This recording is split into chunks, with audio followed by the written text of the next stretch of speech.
Hello, everyone, and welcome back to the Father-Son Packers podcast, your source for Packers news, notes, and analysis. My name is Tommy, and I'm joined, as always, by my co-host, my dad, Matt. Dad, how you doing? I'm doing well. I'm back home from Seattle. Yep, back home. Entered the lair of the dragon. Emerged victorious. You and several other Packers fans, which we'll talk about in a little bit. Many other Packer fans. But yeah, so you were there. Packers win 30-13 against Seattle, move to 10-4 on the year. We are here to break that all down for you. Apologies for a bit of a delay. You know, you were traveling back from Seattle. I was a little bit under the weather. I also wanted to watch the Bucks win the NBA Cup last night, which was also awesome. So we're bringing this to you on Wednesday. Once again, apologies for the delay. Usually we'll have this a little bit earlier too in the week. But we still wanted to do a deep dive into this game, talk about all the things that the Packers did well, talk about some things that they maybe didn't do so well. We're going to be breaking that all down for you here today. But before we get into any of that, just wanted to pitch a couple of things. Please, like, subscribe if you like what you're listening to, whether that's, Spotify, Apple Podcasts, Google Podcasts, et cetera, et cetera. We'd really appreciate it. Leave a comment, leave a review, and then follow us on Twitter at FatherSonPacker. We tweet out, whenever there are roster moves, injury updates, other Packers-related news. Whenever we drop new episodes, we tweet that out, et cetera, et cetera. Other content from other Packers content creators that we enjoy. One-stop shopping for everything Titletown, so go and check those out. But Dad, let's start off, talking about this game a little bit. Once again, the Packers win 30-13, nice performance, moved to 10-4 on the year, still sixth in the NFC because all these other teams also refuse to lose. Let's start, though, with the injury update. Let's start with some of the bad news. Quay Walker did leave this game with an ankle injury. He was declared out at halftime. LaFleur on, I believe it was Monday, said he's going to be week to week, it looks like. So we'll see, how much time he ends up missing there. Obviously not ideal, but, at least it's not anything that sounds like it's going to be super long term, at least. And then the other one was, Jordan Love was limping around a bit at the end of this game. LaFleur did say on Monday that he thinks he'll be fine and he thinks he, quote, took a shot to the thigh or something, end quote. Hopefully that's all it is and he'll be all right. But so, Dad, that's the injury update. Let's move on to the gut check, though. You were at this game. You were, someone that LaFleur actually tangentially, called out as having a good game. He gave you some props. He talked a little bit about how well he thought the Packers. Did he hear me from the field? I was pretty high up. His hearing must be pretty good. He heard some Packers fans, and I'm including you in that. But he specifically, shouted out the Packers fan base for, showing up in Seattle and talked about how they could hear the "Go Pack Go" chants while the team was on defense, which is awesome to hear because Seattle is a very tough place to play. But Dad, your gut check from the game, while you were there. How were you feeling? What were you thinking? What was your, emotional response to this game? So during the game, it felt good to jump out to a quick start and mostly ride that for a mostly comfortable win. In terms of gut check, I'm glad that we didn't have to do a gut check on the guy who was on the train with us. There's a guy packed in like we were like sardines, hot and sweaty train to the stadium, and this guy had motion sickness. Oh, please turn the other way. But he made it. Okay, he made it. We're a little worried, but he made it to the stadium. Made the stadium clean. Ran into a bunch of Seahawks fans, but outside a bunch of Packer fans too. One guy is like, he was getting ready for hours, I think, before the game in front of me in line, Seahawks fan, and I've got a blue jacket and a Packers jersey. He's like, let me just zip that up for you. And I was like, no, I'm fine. I'm good. You don't need to help me out. But anyway, yeah, my gut check for this one was, a good win. It did get a little bit dicey in the second half, which we'll talk about. The offense really stalled out in that second half. But I think, at the same time, you can argue that overcoming that is also a positive. I think it was Larry McCarron on the, Packers broadcast was saying something like, you see these teams jump out to a lead and then the other team comes back and it gets a little bit tight. And, how do you respond when things get tight?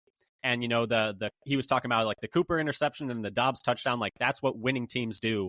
That's what winners do when the games get tight. And so you can make an argument that being able to persevere and power through that is, a testament to them. Obviously, you wish they hadn't tightened up so much in the third quarter, but I think overall a really good win against a really good opponent who had, come into this game winning 4 straight. You jump out on them really quickly. It's 14-0 after 2 possessions. You score on each of your first 4 possessions.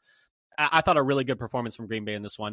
But Dad, should we start with this one talking about the offense? Or I guess we'll start by talking about biggest moment of the game, huh? Yeah, and so I had to search through to figure out what it was because my win probability, what I could find was a 4.6% swing from 84.6 to 89.2 on Carrington Valentine's interception of Smith in the end zone. But there weren't a lot of big swings, in win probability. Green Bay started out at the beginning of the game at like a 66% win probability, and that was the lowest of the game. for them. It never got below that again. Yeah, the Carrington Valentine pick where just the play before or 2 plays before, it was like he should have had a pick. I was like, come on, hold on to that ball. Like, and then when he actually makes a pick, stop trying to run out of the end zone. Oh my goodness, I was losing it. I was like, you're going to get hurt, you're going to fumble, or something terrible is going to happen. Well, I was just take a knee. You see how many people are around him. I'm like, there's no, like, honestly. He had to juke like 4 times just to get out of the end zone. I was going to say, he did a pretty good job to even get back to the 15, but I was like, dude, you're just not going to take a safety if you take a knee there. No, these defensive players get the ball, and they are just like, this is the only time they're going to get the ball probably all season long in their hands, and they're like, I gotta make a play. I gotta get my moment. But no, awesome for him. First career interception for him, and it came in a big time, in the red zone, in the end zone. So that was really awesome from him. The defense played really well in this game. I thought they were definitely the story of the game in this one, and we'll talk about them second. Unless you want to talk about them first, what are you feeling? You want to talk about defense first? Oh, defense was kind of the star of the show. I felt like watching the game. I mean, shoot, we can talk about the defense first then. I mean, if you're feeling that, let's start with the defense then. Let's scroll down our little bit on our doc, and let's start with the defense, because I did think that they were the story of the game, specifically the defensive line, and Matt LaFleur thought the same thing. This is a quote from his presser afterwards. This is what they're saying. Quote, our D-line came to play, and they did a hell of a job and just got constant pressure, end quote. Couldn't say it better myself. I thought that was my biggest takeaway, was the pass rush was really good in this game. That was my first takeaway. We'll start with the good on the defense. The pressure up front, anecdotally felt awesome. You had 6 different players with 7 sacks, which is, great, getting, contributions from a lot of different players in this one. Whether it was, Brenton Cox, whether it was, Edgerrin Cooper on a blitz, who I'm sure we'll talk about in a little bit, et cetera, et cetera. They were getting pressure from everywhere. It's weird because the pressure rate, so this was a weird thing I found. It kind of depends where you look. It is, which is super weird, because on NFL Pro, they had him at just like a 33% pressure rate, which is like league average. It's like 16th in the league on the week. But then Matt Schneidman was of The Athletic was citing True Media, and they had it at like a 45.2% pressure rate, which would be, leading the league by a good amount. And so I don't really know where that discrepancy comes from. I don't know how True Media does their numbers, but NFL Pro does it by like the tracking chips and how close they are either like during the play or when the ball is thrown.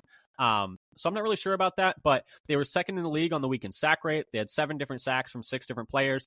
And I just thought overall the pass rush was really good in this game, and they got it from a lot of different places. Yeah, and PFF, I think, had the pressure percentage even higher.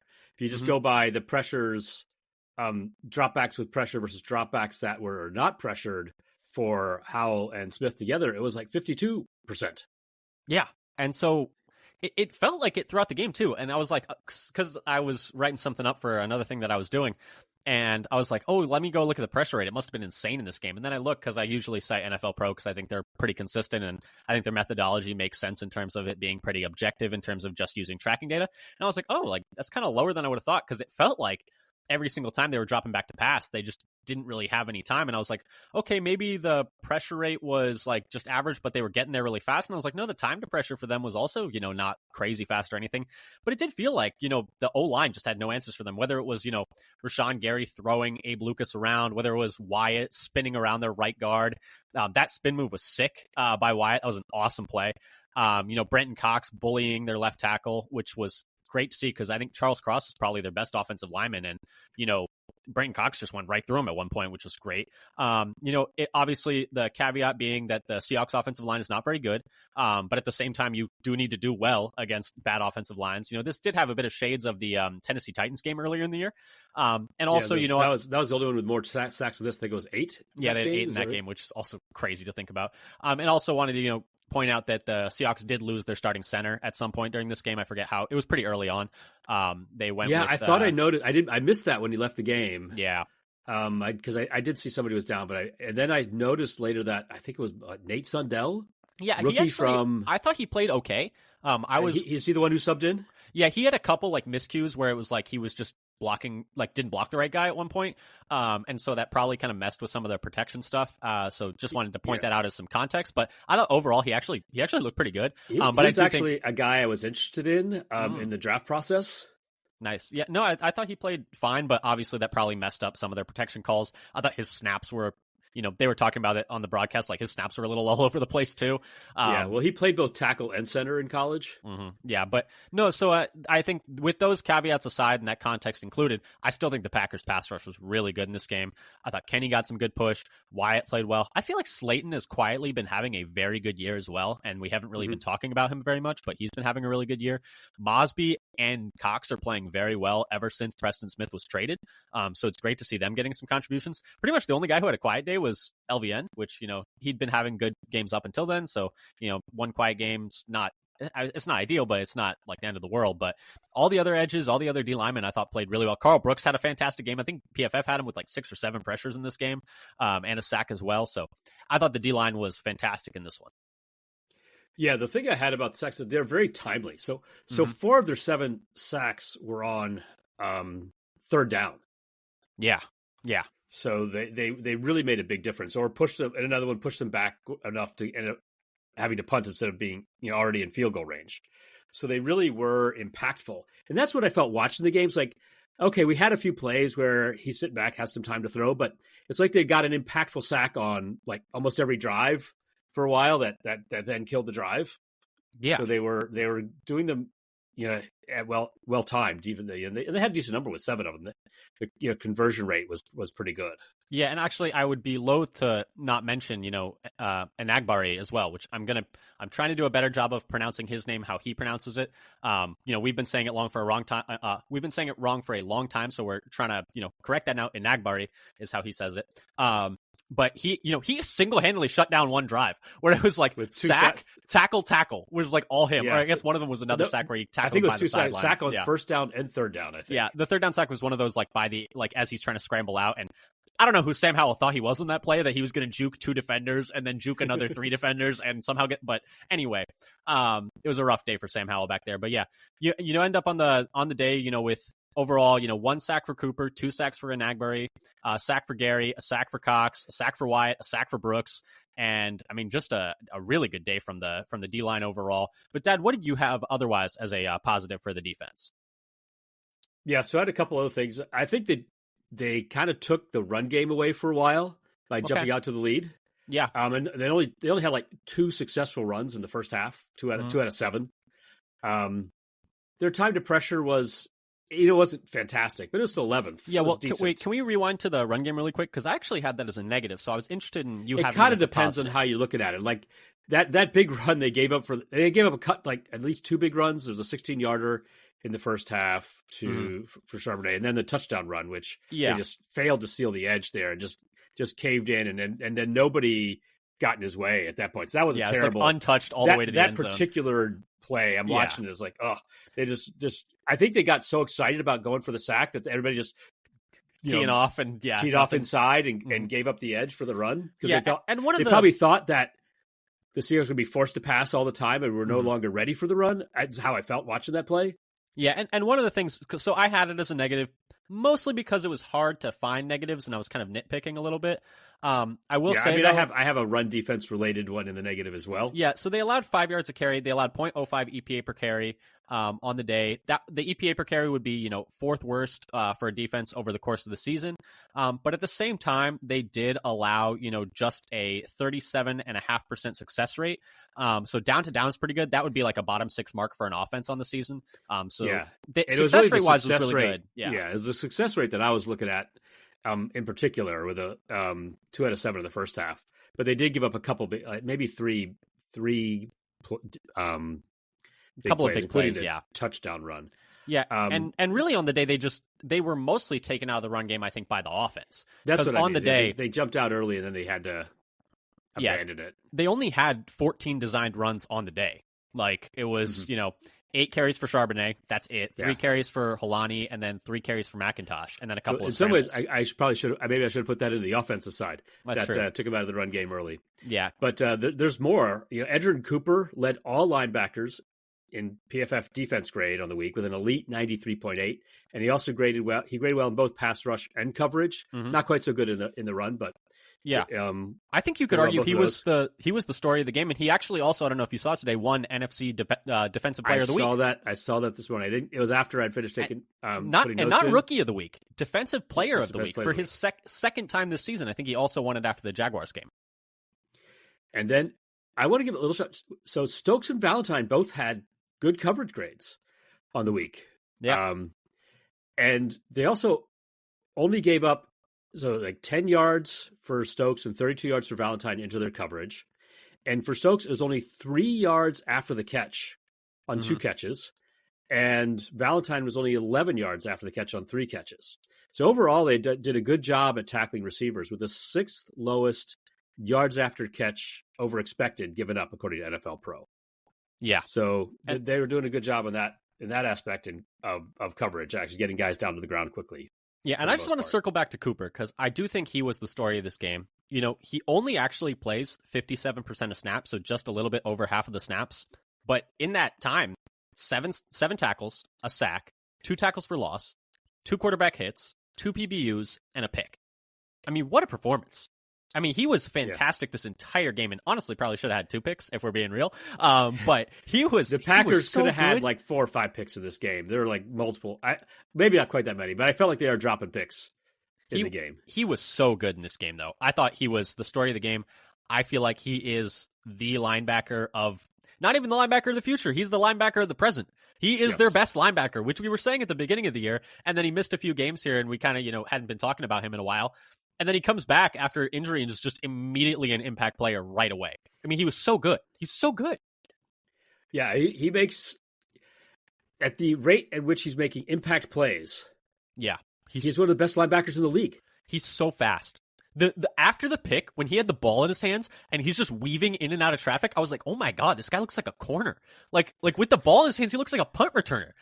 He's so fast. He's so athletic. And I think, when we were looking at him in the draft, my concern was the size because he's a little bit on the smaller side in terms of his weight. Hasn't really been a problem at all so far this year. He's been able to take on linemen as a blitzer very well in terms of moving guys when he's asked to pick guys. He's been able to take on. There haven't been any instances that I remember watching where I'm like, oh my goodness, he just got swallowed up by an offensive lineman. He's been, I want to say, almost like a revelation at the linebacker spot for them. Yeah, he's pretty much, he seems to be able to do everything. And he's by far their best coverage linebacker. He's great as a pass rusher, making impact plays there.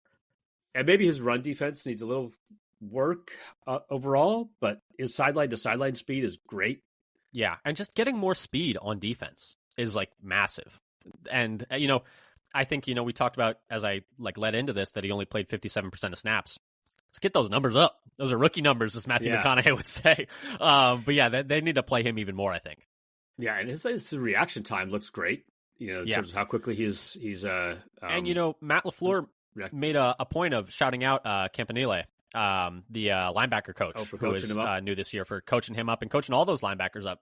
And, I think that's a very fair shout out that, we haven't mentioned him much yet, but Quay Walker has improved this year. This is the best he's looked as a pro, probably. Wilson and McDuffie are probably having their best seasons as linebackers with the Packers. And you see the strides that Edgerrin Cooper has made, over the course of the season. I think that's a very fair thing to, shout out the linebacker coach there. And also Hafley as well, he mentioned, getting him, prepped and ready for these games. Yeah, and when he gets in there, I think when Cooper's out of the field, the whole defense just looks better. Yeah, 100%. I have another positive for the defense I wanted to shout out, though. Just one other thing is I thought the screen defense was really good in this game. We talked about going into the week, they really did not defend screens well against the Lions at all. And we talked about how, the Seahawks were not as good of a screen team as the Lions. Lions are the best screen team in the league. But they're still a top 10, in terms of, amounts and yards per attempt. And the Packers held them to just 4 attempts for 1 yard on screens over the course of the game. Keyshawn Nixon had a fantastic play on a receiver screen. Overall, they just defended them really well. And LaFleur mentioned that, Hafley and the defense, spent a lot of time this week, game planning for that. And the game planning paid off, I thought, big time. Yeah. And overall, I think their tackling was good. I think they only had 3 missed tackles on the game. Mm-hmm. So I just felt like, and only, I think, 2 penalties on the defense? Yeah, it was a pretty clean game So it was a pretty overall. clean game overall. I think on offense and defense. Actually, I had a note on it on the offense, but Yeah, overall, over the course of the game, they had just 5 penalties for 27 yeah, yards. You'll on the take that defense, any day. there's 2 on Keyshawn and none on anybody else. Yeah, and the first one was a pretty ticky-tack call, in my opinion, but, it is what it is. But in terms of negatives on defense, or any other positives you wanted to talk about, Dad, or should we maybe, anything else on that side of the football? I think I got everything that I had written down. Okay, in terms of negatives, any, drawbacks to the defensive performance that you saw? So I would put in pretty niche. Yeah, it's mostly run defense, nitpicking, Run defense by the defensive backs. Mm. Only Valentine was in the top half of the league in PFF run grade. He was 74th out of 187. Yeah. Everybody else was over the back half of all defensive backs and run defense on the week. And Evan Williams had kind of a rough game. Yeah, he was had the 34th worst yards of separation for defensive backs according to NFL Pro on the week. Yeah, one was that big so play. That was out of 100. That was out of 158. Yeah, one was that big play to Jackson Smith and Jigba, which was tough. That was my big negative, was just they did not guard him very well. He had, I believe it was 10 catches on 12 targets for 83 yards. He carved them up a little bit out of the slot, which was something we highlighted, going into this game. Was like, you're going to have to guard him out of the slot. And they didn't even, and it still worked out for the Packers they didn't guard him very well. And then the other thing was, giving up those couple of big run plays. By success rate, the running defense was pretty good, but they still gave up by EPA per carry, not a very good day. But it's hard to really say there were too many negatives on the defensive side when you hold the opposing team to 13 points and you're up for most of the game. And the offense puts you in a couple, tough positions, or specifically one tough position, but and you answer pretty well. Or I guess that time they didn't answer very well. Yeah, that was the one. Yeah, I was almost putting it as a negative. It's like they didn't come up with the stop after the offense gave the ball away. Yeah, although off the fourth down failed conversion, they did answer that one pretty well. Yes. So there is that.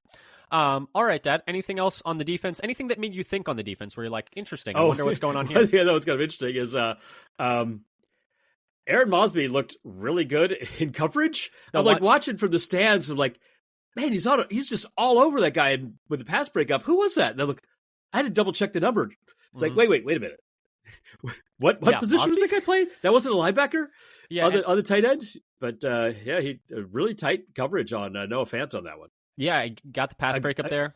Go ahead. So I just thought we had commented earlier like how he's just been over his career and we go back to college, getting starting away from the line of scrimmage, getting closer and closer. Yeah, I think he started out as a safety before. He was and then he was like a middle linebacker, and then he was a edge, and now he's like a full on defensive lineman. But I do think having a player that can play that role, we talked about when Preston Smith was traded, was like, well, he's probably their best edge guy at dropping into coverage. And so if you're going to send those simulated pressures, you do need an edge guy to drop into coverage. And if Mosby can do that, that's definitely a valuable skill in this defense, because they like sending Edgerrin Cooper on blitzes. He's fantastic at it. They like sending Walker on blitzes. They like sending McDuffie on blitzes. And having an edge rusher that can, drop into coverage and not be a liability out there is, very useful. Yeah, and it's something we talk a little bit about, what we would like them to do in some cases where some teams are susceptible to pressure, but not necessarily blitzes. And the blitzes in those cases are always defined as how many people you're sending, not where you're sending them from. Yeah. And so disguising where you're sending from and still have enough people in coverage, you don't have that option if you don't have an end or a lineman that can drop in coverage. Yeah. And so I think, Mosby's been really good. I thought Cox has been really good as well. Both of them have been. He's really solid. This is kind of what we were hoping for when we first sort of stole him as an UDFA almost. We felt like, okay, this guy could be actually like a fourth rounder kind of quality player that we're getting without a draft pick. But then he was kind of quiet for a little while. Now he's showing, now when he's got his chance, he can make some plays. Yeah, and I think I saw a number recently. I'm just trying to re-pull it back up. So this is per Zach Cruz on Twitter, at Zach Cruz2. So Brenton Cox has 8 pressures and 3 sacks across 63 pass rushing snaps since the bye, and Mosby has 5 pressures on 50 pass rushing snaps since the bye.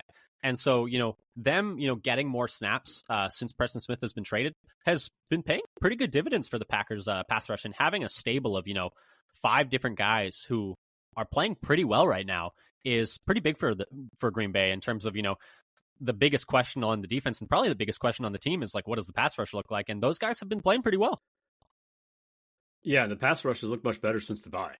Oh yeah, definitely. And, some of it is, the opponent, the Seahawks don't have a great offensive line, but you still, they've played it's bad nice to feast on those. We have had times like, oh, this is going to be a get-right game. And, I was going to say, it was a get-right game for the other team instead of us. Exactly. It's like, we've played bad offensive lines and done nothing. So this is definitely a nice change of pace for that. For me, the thing that made me think was just like, seeing so much Eric Wilson and Isaiah McDuffie still, even once Quay Walker went out with injury, and that they didn't go to, more heavy, Edgerrin Cooper stuff. I get that he's a rookie. I get that he's missed some time. So maybe there's something that where you just having him as a lighter, snap count, coming off of injury. So maybe we'll see an uptick there. That's the thing that I'm thinking about is like, are we going to see an Edgerrin Cooper uptick after this game? Or is it something where it's like, yeah, he's really good when he plays this set of snaps, but maybe you don't want to overload him. So I don't know. Those are just the things I'm thinking about. The other thing is who wears the green dot with Quay Walker out.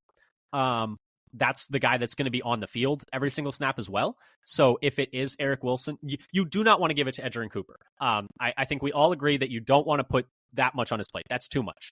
You don't want him thinking out there. You don't want him having to relay the play calls. You just want him playing fast and instinctive and doing what he's doing right now. What he's doing right now is working. Don't give him too much. My question is, do you maybe give it to Xavier McKinney instead so that you have a little bit more flexibility in which linebackers you have out there? I mean, this is the thing we've talked, and I think other people as well. How about you just give it to Xavier McKinney all the time? Because it'd be nice to have Quay Walker also just playing instinctively and reacting. Yeah. It's a valid question, I think, and they haven't done that. So I'm just curious who's going to wear the green dot this week if Quay Walker is not able to play. That's just something that's making me think. But Dad, let's move over to the offensive side of the football. Talk a little bit about that because the offense was pretty good in this game. There was definitely some stalling out, but we'll talk about that. In terms of what they're saying, though, this is a quote from Matt LaFleur in his presser. Quote, I think offensively we started fast and then stalled in the second half and didn't probably perform the way we'd like to, but you got to give them a lot of credit, them being the Seattle Seahawks defense. Sorry, that's a little editorializing for me. That defense has come a long way, end quote. So yeah, stalled out a little bit, played kind of well. What do you want to do, Dad? Do you want to start on the negatives of the offense? Do you want to start on the positives? What are you feeling? Well, I think we should finish on something good. Okay, well, let's start. We got to do our sandwich. Okay, well, let's start with the negatives. What did you have first? What do you have as a negative from the offense? So, I mean, maybe I'm overlapping what you have, but the stalling out on multiple drives in the second half with a combination of both, I'd say, lackluster play calling and poor run blocking, it seemed like LaFleur was determined to stick to his plan and run to a crowded box regardless of how much Seattle overplayed it. And so the percentage of runs inside in the third quarter was 80% after being 58% in the first quarter. And their overall success rate in the third quarter was 0. Yeah. And the success rate in the fourth quarter was only 18% after having a success rate in the first quarter of 75%. And their EPA per rush on short yardage runs for the game was sixth worst in the league in the week. So that was kind of part of that was a big thing, was sort of how they stalled out. I think both a little bit of performance and a little bit of coaching game plan. Yeah. So I also here are their drives in the second half. Yours? Well, I just want to say here are their drives in the second half. 3 plays, 6 yards, punt. 7 plays, 65 yards, field goal, but 39 of that was a pass interference penalty. Then 3 plays, 2 yards, punt. 2 plays, 6 yards, fumble. 3 plays, 4 yards, punt. 7 plays, 45 yards, downs. So of their first, let's see, what was it? 1, 2, 3, 4, 5 drives in the second half. Of their first 5 drives in the second half, on 4 of them, they did not get a first down. That's very bad, and that will not cut it against good teams. And so that's something I think they need to figure out. And so the reason that I wanted to highlight that is, and what I was highlighting, which was very similar to you, is just the inconsistency of the run game, because I think it all comes back to that. You look at this in this game. In the first half, the run game was amazing. They were second in rushing success rate on the week. They were 5th in EPA per carry on the week. And then in the second half, it all comes crashing down. They're 30th in EPA per carry on the week in the second half, 29th in rushing success rate on the second half. And, it'd be one thing if this was an isolated incident. It was just one game. This is actually a season-long concern. I was looking at this. Per RBSDM, in the first halves of games, the Packers are 4th in EPA per carry and 7th in success rate in the first halves of games when you look at the rest of the league. And then in the second half, they're 27th in EPA per carry and 26th in success rate in the second halves of these games. And I think that's a big reason why at times the offense really stalls out in these third quarters of games, because they're just not able to run the ball. And I'm not really sure why it is. It's not like they're getting more stack boxes. I looked at it per NFL Pro. In the first quarter of games, they're getting 16.9% stack boxes. Second quarter, 9.1% stack boxes. That ranks 16th and 31st in the league. And then in the third and fourth quarters, it's 14.3% stack boxes, which is 26th in the league. And then 23.4% stack boxes in the fourth quarter, which seems high, but that's still only 27th in the league. Teams just stack the box more in the fourth Just quarters. the stack box percentage goes way up in the fourth quarter. It makes sense, though. Teams are running the ball out. Yeah. But my point is that maybe that they're also, those teams are using up more of the fourth quarter as well. So the other team that would be trying to but they're 32nd in the league in rushing yards in the third quarters of games. They're dead last in the league in rushing yards in the third quarters of games. They cannot run the ball in the second half, and I could not tell you why. It's not like they're facing more stacked boxes. I don't know what it is, and so I think that's a concern and something that they need to figure out going forward. Ooh, dead last, and I did not realize it was quite that bad. Yeah. The other thing two other things that drove me a little crazy being at the game. Turning the ball over when the Seahawks are on the verge of packing it in. Yeah. Just letting them right back in. I'm just yelling. It's like, you're just giving them life when they had none. Yeah. And this was, I was at first happy they tried something a little different, after getting 38, as you mentioned, like 38 total yards on their first three drives of the second half, where they got that, he's trying to roll out on a play action and pass it to Dobbs, and he just misses. And then that whole drive kind of went wonky. And then the turnover on the next play where Jacobs fumbled it. But I also was unhappy with sort of the whole clock management and play calling in the second half, where there were 13 possessions just in the fourth quarter where they're not able to, when they should be trying to run the game out. It's just like, keep giving the ball back to them to give them another chance. It was driving me bonkers. Like, how are we using so little clock? Yeah, and I mean, that's what happens when you just go 3 and out over and over and over and over again. And there were definitely plays where it's just like, okay, that's kind of fluky. Like the one where Jaden Reed slips on the out route. That should be a first down. Like I was just happy we didn't get a Melton pick, repeat where it went right to the defender. Yeah, and so like those things happen. Like that happens. The one where, he's going to hit Watson, but Watson just doesn't see the ball. Like that's not great, but that does happen. But the other ones, like Jacobs can't fumble there. And I get that he's kind of tripping and falling down, but protect the football. You're up 10. Like, just hold on, or you're up 17 actually at that point. Just hold on to the football. And so that was, really, really rough from the offense. And you mentioned the aggression. I thought they were just way too conservative in this game. And I get that, you're going against, you have a big lead. You're going against a backup quarterback. And so there is some consideration there. But I just want to highlight the end of the first half. What are we doing? What are we doing? And Matt LaFleur said after the game, quote, I totally mismanaged the end of the half. That was 100% on me, just being too indecisive, putting it on Jordan, giving him a call at the line of scrimmage. It just took far too long, so that is something that can't happen, and that can cost us if it were a tighter game, so that one's on me. Once we got to midfield, we needed to be more aggressive, and that was just lousy play calling by me, end quote. And so just to cut to, so that they had already driven the ball a little bit, but it's 2nd and 1 at the Green Bay 47 with 1:36 left and 2 timeouts. You only run 2 plays and 1:10 run off the clock. And so you pretty much just barely get past midfield, and there's 26 seconds left. And it culminates with you getting the ball down to like the Seattle 3-yard line. But because you were so wasteful with the amount of clock that you ran, you only have 4 seconds left. You can't even run a play. And so it's just like, it's totally a mess.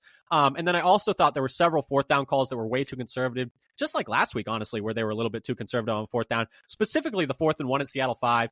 I get that you are playing against a backup quarterback. I get that you have a lead. I still think you need to go for it. I think you need to go for it there because, worst case scenario, I guess not worst case, I guess you could throw a pick 6, but like most likely worst case scenario is you just give it back to them at the 5 and they have to drive 95 yards down the field. So it's like, I just don't think that, like, I think that the reward way outweighs the risk there. And so I just thought the aggression was just needed to be more. I thought they played the game way too conservatively in the second half. Yeah, I saw you already had that thing about the end of the first half. That just drove me crazy. It's basically decided with 2 minutes left that we're happy just to get a field goal. Well, here's the thing. And we're not even going to try to get a touchdown. They asked him, and they asked him, was like, so was your like thought process there that we needed to get a field goal and like they were just going to run the clock out and just wanted to have the ball last? He's like, no, He was like, we certainly wanted to have the ball last, but he was just like, I was too indecisive, was what he was saying. He's like, I just did not do a good job. It doesn't make me feel better. I think it's like, we didn't do it on purpose. We were just incompetent. No, it makes me feel better. It definitely makes me feel better because it tells me that the mindset is right. They just didn't execute. Like, he didn't execute as a play caller, which means that the thought process on the team is like they're going to take because the right approach is to go for 6 there. Like the right approach is to try and push and go for a touchdown. So that tells me the approach is right, the mindset is right, and that in this case they didn't execute, which I think for future, things, like I would be concerned if it was like, oh yeah, we just wanted 3 there, because that means next time they're just going to try and get 3 there. That would be concerning to me. They basically just took touchdown off the table, until they got the DPI on the second to last play, and they're like, you could just go for it. They once again fake went for it. I think once you have 4 seconds left, you just kick the field goal. You just kick the field goal. What it is, it's like going for a 4th down. No, I don't think so. I think you get one shot at it. It's just like 4th down. It's like 4th and goal at the 3. You got one shot at it. I see what you're saying, but I think at that point in the game, I think you kick the field goal. You don't want to give them momentum going into half. They get the ball back at the start of the half. I think that you kick the field goal there. I'm fine with that. My problem is everything that was happening at midfield. And Matt LaFleur was like, yeah, like I didn't want to call timeout because we had already ran some time off the clock, so it wouldn't have been a good use of a timeout. But in retrospect, I should have called timeout because you had 2 timeouts left. And so it was just a total mess at the end of the first half. And he owned up to it. He was like, my play call. He actually said my play calling was not good tonight. And I was like, you know what, I respect it because there were times where it was good, but there were other times where it's like, okay, what are we doing? Love. LaFleur will take the blame. Yeah, which I appreciate about him. He doesn't like try to pass it off onto somebody else. Yeah, and I appreciate that about him. But yeah, I thought that there were a lot of moments in this game where I was like, not a lot, but there were several moments in this game where I was like, guys, we are just playing not to lose. Like, can we play to win, please? I think they were so afraid of having a team double up on them again. Yeah, that they got really conservative there.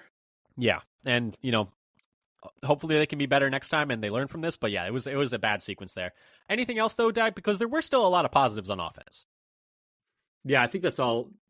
Well, what did you have? That part of the ground on the negatives. Yeah, and I mean, there was a lot of positives in this game. You score 30 against a team that we talked about coming into this game was a top 5 offense each of the last 4 weeks coming off of their bye since they got those 2 new starting linebackers. Defense. Sorry, top 5 defense, you're right. You scored 30 on a team that, had been playing elite defense over the last 4 weeks with their 2 new starting linebackers. There's a lot of positives in this game too. So what did you have as a positive in this one from the Packers offense? So let's start with a fast start, which I guess I also tried to squeeze into the defense. But the real story is their first quarter rushing success was 75%.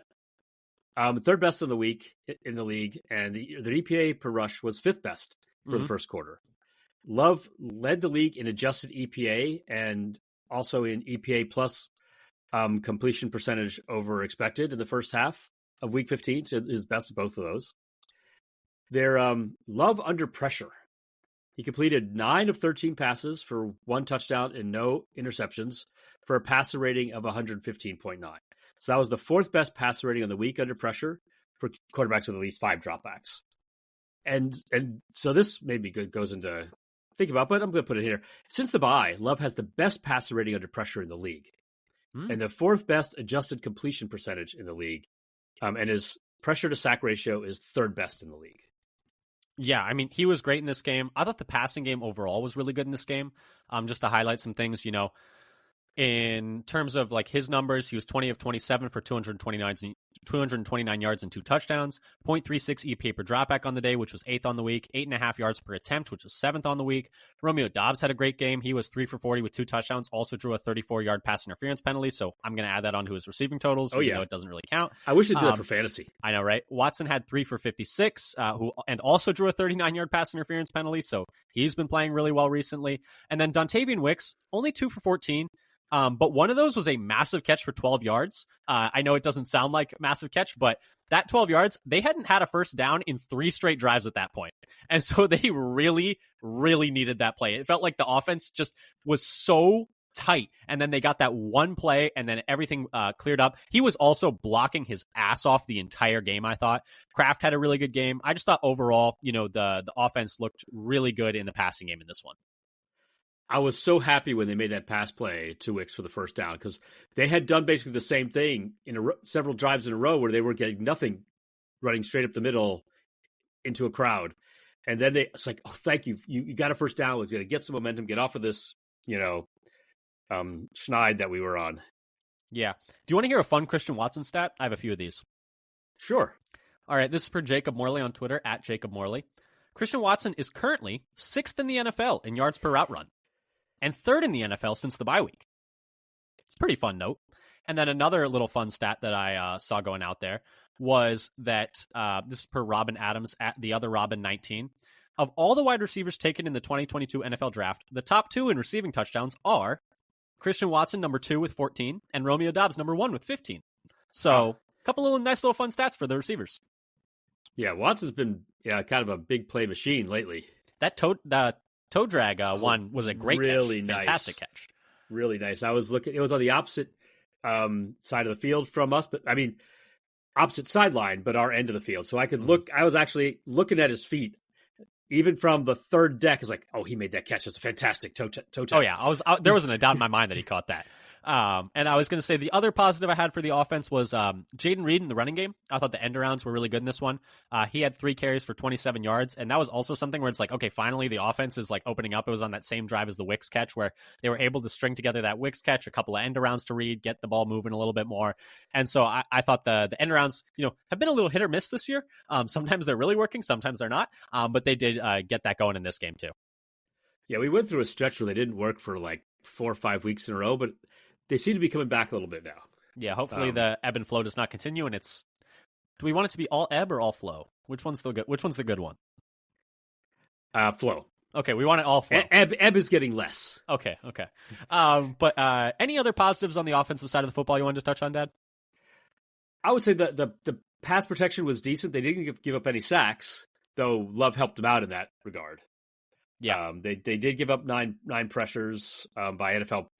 This is another one. 9 pressures by NFL Pro count, but 13 by PFF's count. But they had the 11th longest time to pressure and the 16th lowest QB pressure percentage. I mean, it was a decent job by the in pass pro. Yeah, I thought so too. I thought it was fine, and I think especially considering the opponent, I thought it was a great day in pass pro because Leonard Williams has been just wrecking games overall over the last 4 weeks. Like, he has been borderline unblockable. Like, we talked about it coming in this game. He was the Defensive Player of the Year candidate and probably still is. And did you hear his name called in that game? I don't know if I noticed him during the game. Not one time. Maybe like one. Maybe he might have been the guy that got the tackle on Jacobs on the 4th down. But other than that, I didn't notice him at all. And so that's a big shout out to, mostly Elton Jenkins, Josh Myers, and, Sean Ryan in this game in terms of like slowing him down along the interior. But yeah, I think in terms of, context of the opponent that you're going against, I thought that was a great day from the offensive line, especially in pass protection. Yeah, especially pass protection. The run blocking was great in the first half, bad in the second half, I would say. Right. Like just like the run game. A little Jekyll Hyde. Yeah. Anything that made you think in this game in terms of the offense? I mentioned this in the news, but I had it specifically here. Are we getting better at limiting penalties? So we only had 3 on the game on the offense. Okay, I'll take that. Yeah, it's not bad. And that would be nice to be, because we talked how much they were shooting themselves in the foot and needed to clean up stuff earlier in the year. And so maybe we're turning the corner on that. Hopefully. They've definitely been a little bit cleaner since the bye. That's for sure. And hopefully they can continue that. For me, I didn't really have anything I didn't have any big question marks. The only thing I wonder about is like, where does Luke Musgrave, slot into this offense when he comes back? When he comes back, yeah. I'm not really sure. So that's just something to keep an eye on and something I'm keeping an eye on because, I don't think it's any question. I don't think he should take in any like 13 personnel in any 11 personnel type grouping. I don't think he should take a single snap over Kraft. Like, am I wrong? Like, I don't think he should. He's not better than Kraft at anything. No offense, but like he's just not. And so I think if there's ever a single tight end set, it should always be Kraft. 2 tight end sets. I think that you could argue Sims is. I think Musgrave's an underrated blocker, but you could argue Sims is a better blocker. And so I just wonder, what Musgrave's role is when he comes back. Maybe they do more 13 personnel. That could be interesting. A nice little wrinkle to the offense, as you get into the end of the season. I think it just ultimately depends on how Musgrave looks coming off of injury and how he's playing. But those are just some things to keep an eye on. Dad, let's go to special teams. I would just say to add to that, there were 25 snaps for tight ends, Sims and Fitzpatrick. Okay. in the game. And so maybe Musgrave will be taking all those, though. Blocking. He's fine blocker. I'd say Sims is probably a little better. It's not his best part of his game. But I actually think he's underrated as a blocker, at least as a move blocker in the run game. Yeah, I think he's pretty fine. Yes, he was better as a move blocker, hitting the target going downfield. Rather than holding up against pass rush. No, he's not. Yeah, he's not a guy that you want like setting his feet and like anchoring against pass pro. But he can run block a little bit. He can get an angle on a guy. I think he's a fine blocker, but maybe not as good as Sims. But let's move to special teams, Dad. Who did you have in this one? What were your thoughts on this one? There wasn't a whole lot. You'd already had one of the things. Our kick return is getting better. Keyshawn had 98 yards and two of them past the 30 on three returns, to 39, 34. But otherwise, I want to know. Kick coverage, they pinned him behind the 30 a couple of times as well. Yeah, I just want to know why we want them to return all these. Because they did had look like they were trying return. to put it at the 1. Yeah, which they did a good job of, I guess. But my main thing with the special teams was Whelan had a really rough day. Yeah, a really, really rough day. First punt from the Green Bay 13, it was a 33-yarder to the Green Bay 46. That is really bad. Really, really bad. Second punt, Green Bay 45 to the Seattle 4. It's a 51-yarder, which on its face sounds good, but what you have to know about that one is that was the one where Seattle didn't even have a returner back there, so it mostly just bounced down there. So what happened was the guy was back, and he started running upfield. It's like he was expecting a fake or something. I thought it was... So then he just abandoned the return. Well, what I thought they were doing was they were bringing him down to be the gunner, and then they brought the gunner in to have him try and block it. That's what I thought they were trying to do. But maybe you're right. Maybe I was when I saw him running up, I was trying to figure out what the motivation was, and I couldn't think of anything besides. Yeah, he thought they were going to fake, so he's coming out to cover the flat out there or something. But yeah, so to me that 51-yarder is not really about the punting. I mean, he did a fine job realizing that and just realizing he could pooch it, but it's not really about the punt. The third punt was a 42-yarder from the Green Bay 38 to the Seattle 20 that was then returned 12 yards. So that's bad. That's not good at all. And then the fourth one was a 44-yarder from the Green Bay 24 to the Seattle 32 with no return. Yeah, I mean, he hit it weird, so the returner had a tough time fielding it, so I guess you could give him credit for that. He hit like a weird little curver. But overall in the day, I thought it was a poor day from Whelan, who had a great season otherwise, but not a great day for him. Yeah, so that's... I also was going to put in that the punts were not good. And I was watching those punts like, oh, man, how bad was that first punt? I mean, bad. 33 yards. Yeah. Really bad. And I get that you're kicking from your own end zone, but still, that's... Yeah, but that's when you don't want to get a really short one and give up, the ball on your side of the field. And I'd almost argue the 42-yarder with a 12-yard return is even worse. Like that you're putting it 42 yards with so little hang time that you're giving up a 12-yard return. Like what are we doing? But Dad, let's get to our last thing. Player of the game. Who'd you have? Yeah, so I saw who you had, and I was like, I didn't want to double up. Yeah. So I mean, it was for me. It was pretty obviously Edgerrin Cooper. Like he's the defensive player of the week. Like had a pick, had a sack, had a really good game. I thought he was fantastic. Stat sheet. Yeah. So I gave a shout out to Dobbs. Yeah. Who had the 3 catches plus the long DPI, and that touchdown catch, the second one, fantastic catch, crazy catch, wild catch off his shoe tops. I mean, it was great, and really good game from him. And good to have him back. You see what he brings to this offense. And the first touchdown was really good too. I mean, he pretty much put the defender on his back like a backpack and just carried him into the end zone. Oh yeah, that I was like, I couldn't tell it was him at first. Like, who is it who's powering into the end zone there? Yeah. Not something I expected from Dobbs at all. Yeah, I mean, it was great. It was a really good game from him, even though the stat line isn't like crazy or anything, like only like 50 or so yards. But yeah, great game for Dobbs. I think he's a very worthy choice for that one. But anyway, Dad, any final thoughts that you want to leave our listeners with before we get out of here? It's fun to go to a game on the road and win. Yes, going to a game on the road and losing, way worse. and I had not had a whole lot of luck in that regard. That's true. So sorry, I did not bring bad luck on the Packers this time. Yeah, I think you're back to 500 for Packers games. Regular season. So I got 0-1 in a preseason game as well. That have been 2. Well, not regular season because you got a regular season and playoffs and postseason. It's true, regular season and playoffs. Yeah, and so then I have the one preseason game where they lost. That takes me under game that doesn't count. I guess if you want to count it as a tiebreaker, I guess. But but yeah, I mean, their fans were chanting "Go Pack Go" going into the stadium, And Love the it. concourses that are on the way out, like all kinds of Packer fans on the train, in the stadium, chanting and having a good time. And It's awesome. yeah, You love to happy see it. before the game, happy after the game. And Nice. the Seattle fans were cleared out before the game ended. Yeah. I will give a shout out to the halftime drone show With the that the Marshawn Seahawks Lynch. put on. I wish they had shown it on TV. They didn't show it on TV. Yeah, they had a Richter scale drone read and Marshawn Lynch doing the. Is it a hot take that I think the drone shows are better than fireworks? I don't think you're alone in that regard.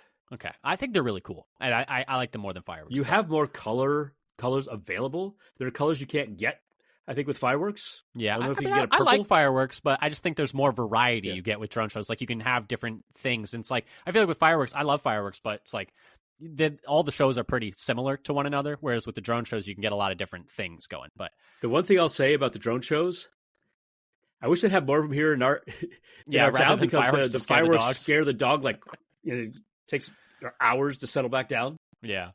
But anyway, this has been our breakdown, our deep dive into the Packers win over Seattle. Packers win 30-13, move to 10-4 on the year. Really good win for Green Bay. Come check us out. Follow us. Whether that's on Spotify, YouTube, Apple Podcasts. Leave a review, leave a comment. We'd really appreciate it. Like and subscribe. Tell a friend. Follow us on Twitter at FatherSonPacker. We tweet out roster moves, injury reports. Whenever we have new episodes, content from other Packers content creators, Packers news. So it's one-stop shopping for everything Titletown. And then, check us out. We'll be doing a preview for the next upcoming game against the Saints. We'll be doing that later this week. So check that out. That'll be on Monday Night Football. So we'll probably have that preview out to you a little bit later. But anyway, thank you so much for listening. Great to get a win after this one. Great to be 10-4. Yep. And it was fun to represent the Father Son Packers podcast. Me, Eli, and I together at the game. Nice. Yeah, exactly. And, our guest host, Eli, also at that game. But yeah, so thanks so much for listening. Check out that preview later this week. And until next time, go Pack Go. Go Pack Go.